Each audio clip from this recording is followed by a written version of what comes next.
आज दिनांक है 31 अगस्त 2020 और हम आज आपके लिए लाए हैं मुख्य खबरें हर दिन की तरह।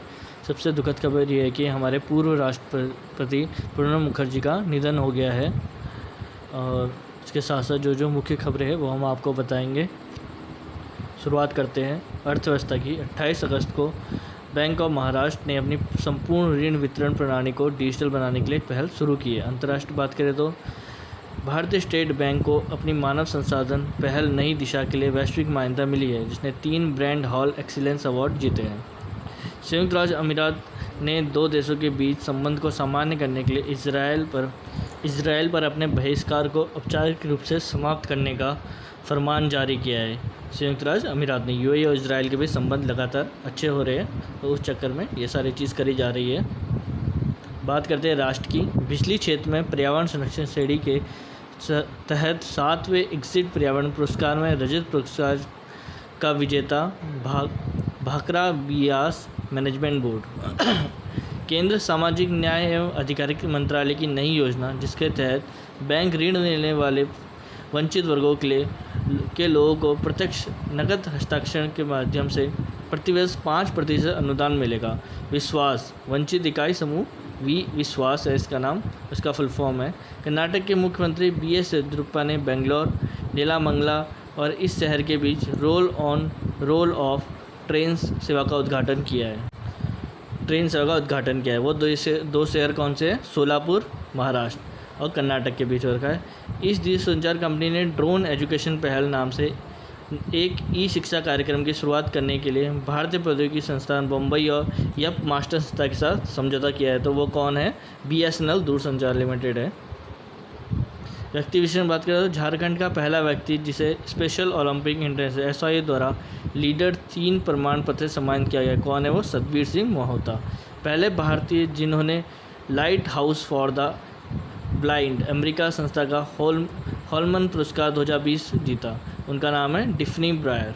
भारतीय पत्रकार जिन्होंने वर्ष 2020 के लिए वन यंग वर्ल्ड संस्थान का जर्नलिस्ट ऑफ द ईयर पुरस्कार जीता है। वो कौन है? नेहा दीक्षित। इनको मिला है भारतीय पत्रकार वन यंग वर्ल्ड संस्थान का जर्नलिस्ट ऑफ द ईयर पुरस्कार मिला है नेहा दीक्षित को। और सतबीर सिंह मोहता को लीडर 3 प्रमाण पत्र मिला है। सामान्य ज्ञान की बात तो पहला नेत्रहीन व्यक्ति जिसने समुद्री मार्ग से विश्व का चक्कर लगाया, जेम्स हॉलमैन। विश्व बैंक स्थापना वर्ष 1994, मुख्यालय का है वाशिंगटन में, DC अमेरिका। इस्लामिक विकास बैंक ISDP संस्थान कब बनी? 1975 में, मुख्यालय का है जिहाद सऊदी अरब। एशियाई विकास बैंक ADB स्थापना कभी? 19 दिसंबर 1966, मुख्यालय का है मंडलायुंग फिलीपींस। अफ्रीकी विकास बैंक AFDP संस्थान 10 सितंबर 1964 को बनी, मुख्यालय का है कोटी आइवर। नई विकास बैंक ब्रिक्स विकास बैंक कब बनी? वर्ष 2015 में, मुख्यालय कहाँ? संघाई चीन। Veteran athletic coach Purushottam Rai passes away. Indian farmer athletic coach Purushottam Rai passes away. The formal coach passed away a few hours before the receiving the Dronacharya Award, the highest sporting award for a coach in India. He became the 3rd person from the state of Karnataka to win Dronacharya Award in athletics. He coached a number of top athletes, namely Olympic quarter miler Vandana Rao, heptathlete Paramila Aleppa, Ashwani Nachna, Murali Kutta, MK Asha, EB Shial, Rosa Kutti, Gigi Pramila. इन्हें Dronacharya award मिलने वाला था, उससे पहले ही इनकी मृत्यु हो गई। बहुत बड़ा पुरस्कार होता है द्रोणाचार्य अवार्ड खेल के उसमें, और कोच के उसमें हाईएस्ट अवार्ड होता है द्रोणाचार्य अवार्ड, जो किसी कोच को दिया जाता है। India first international women trade centre to be set up in Kerala. कहाँ पे बन रहा है India first women trade centre? Kerala में, IWTC जिसकी बोलते हैं, एट अंगमेली, केरला में स्टैब्लिश होगा IWTC। Gujarat to commence seaplane service from 31st October 2020. Seaplane service in Gujarat will be commenced from 31st October 2020. First ever ये पहली बार हो रहा है seaplane सर्विस गुजरात में। The seaplane service will be offered seamless and affordable connectivity air connectivity from Sabarmati Riverfront in Ahmedabad to Statue of Unity in Kevadia in Gujarat. UADMCC launched Agiroth e-marketplace. Government of Dubai Authority on Commodity Trade and Enterprises Dubai Multi Commodity Center DMSC rolled out technology driven agri communally trading and sourcing platform Agriota e-marketplace.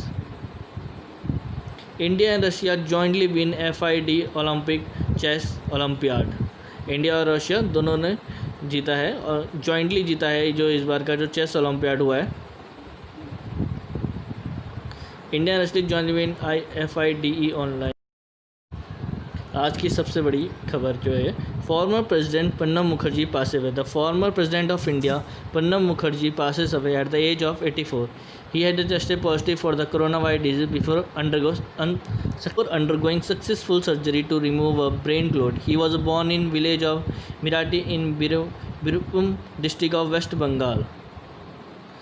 About Pranab Mukherjee. Pranab Mukherjee, fondly known as Pranab Da, he was the president between 2012 and 2017. He was awarded the Bharat Ratna in 2019. He was the fifth president to receive this Bharat Ratna award. He held the important foreign, defense, commerce and finance portfolio as a union minister across the various Congress-led government in the past. Before becoming finance minister for the first time as a part of Indira Gandhi cabinet in 1982, Mukherjee had served as a deputy minister for finance in 1973-74. Mukherjee also served on the board of governors of the International Monetary Fund, IMF, World Bank, Asian Development Bank and African Development. He was also appointed the deputy chairman of Planning Commission in 1991 during the time of PV Narasimha Rao government at the center and held the position for a 5 year. Bharat में पूर्व राष्ट्रपति प्रणब मुखर्जी जी का आज निधन हो गया। यह एक बहुत बड़ी दुखद खबर है भारत के। अब बारी है सवाल जवाब की। ये जो क्वेश्चन और आंसर इसमें हमें दिए गए हैं, क्वेश्चन बहुत इंपॉर्टेंट क्वेश्चन है ये, जो कि एग्ज़ाम पर्पस से है। SCO रक्षा मंत्रियों की बैठक कब आयोजित होगी? ये आयोजित होगी 4 से 5 सितंबर 2020 को होगी। संघाई सहयोग संगठन SCO के रक्षा मंत्रियों की बैठक मॉस्को में 4 सितंबर से 5 सितंबर तक आयोजित होगी। उसी वर्ष में यह दूसरी बार है जब रक्षा मंत्री राजनाथ सिंह और भारत रूस राजनीति समझदारी के लिए SCO भारत रूस राजनीतिक साझेदारी के लिए SCO के साथ चीन के साथ चल रहे गतिरोध के बीच क्षेत्र में स्थिरता स्तंभ के रूप में वापस जाने के लिए मॉस्को का दौरा करेंगे। चीनी प्रतिनिधि रूप भी भाग लेंगे। भारत और रूस से संयुक्त रक्षा उत्पादन परियोजनाओं और महत्वपूर्ण रक्षा आपूर्ति में तेज़ी लाने के लिए दो पक्षों के साथ एक द्विपक्षीय बैठक आयोजित करने की उम्मीद है। और रशिया जिसके राष्ट्रपति है व्लादिमीर पुतिन और कैपिटल है मॉस्को है। बैंक बोर्ड ब्यूरो ने अगले स्टेट बैंक ऑफ इंडिया अध्यक्ष के रूप में किसके नाम की सिफारिश की है? दिनेश कुमार खारा।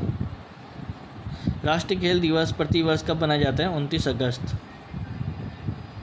29 अगस्त को होता है राष्ट्र खेल। किस राज्य सरकार ने प्रथम समुद्री एम्बुलेंस का गठन किया है? वो कौन सा स्टेट है? केरल है।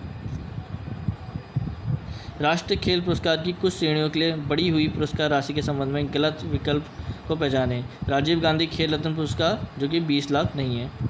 राष्ट्रीय खेल और साहसिक पुरस्कारों के साथ श्रेणियों में से 4 में पुरस्कार राशि में वृद्धि की गई है। खेल दिवस 2020 के अवसर पर केंद्रीय युवा मामलों और खेल मंत्री किरेन रिजिजू ने की है।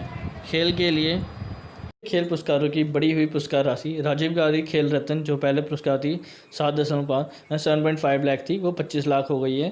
अर्जुन पुरस्कार जो पहले 5 लाख रुपए था 15 लाख कर दी गई है। द्रोणाचार्य लाइफ टाइम पुरस्कार की राशि जो 5 लाख थी 15 लाख रुपए कर दी गई है। द्रोणाचार्य नियमित जो पुरस्कार राशि पहले 5 लाख थी अब वो 10 लाख कर दी गई है। ध्यानचंद पुरस्कार राशि जो 5 लाख थी अब वो बढ़ा के 10 लाख कर दी है। हमारे खेल मंत्री कौन है? किरेन रिजिजू। प्रतिवर्ष तेलुगु भाषा दिवस कब मनाया जाता है? 29 अगस्त को। 29 अगस्त को बनता है। किस देश ने असम सरकार के साथ राज्य में कौशल विश्वविद्यालय स्थापित करने के लिए एक समझौता ज्ञापन पर हस्ताक्षर किया? वो देश कौन सा है? सिंगापुर। जारा बम का विकास किस देश ने किया है? वो देश कौन सा है? रूस है। इसके राष्ट्रपति कौन है? Vladimir Putin. उसकी जो कैपिटल है वो क्या है? मॉस्को। हाल ही में किस शहर में प्लास्टिक अपशिष्ट निपटान सुविधा का उद्घाटन किया गया है? वो शहर कौन सा है? कोचीन। प्लास्टिक अपशिष्ट निपटान सुविधा का उद्घाटन करा गया है। और आज के लिए इतना ही। धन्यवाद।